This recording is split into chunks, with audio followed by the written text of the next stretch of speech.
This evening at this coffee bar, there is a mooncake making workshop, as you can see here.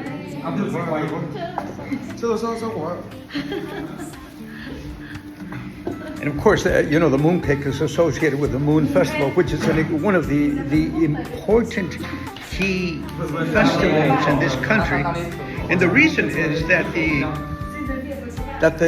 Moon Festival celebrates the reaping of rice and wheat. And of course, this is important because from time immemorial, rice has been the primary staple of the society. And so consequently, it is a very important festival. It is also, by the way, associated with children and the happiness and playfulness of children. My friend, what does it feel like to make a mooncake? Really excited, but really hard to do it. I thought it was easy at the beginning, but is it fun? Yeah, it's fun. And you're gonna eat it too, though. Is it gonna be good? It's eatable. It's edible. Edible. Well, now it's actually me who's learning how to do these mooncakes. Can you believe it? Look at this.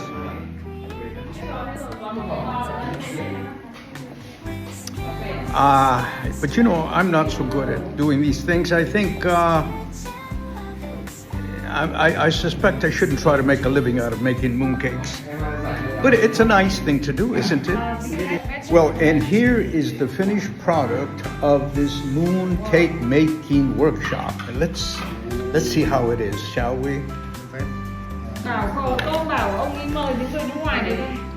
Đang ăn. Well, it's a little bit chewy. It's a little bit chewy.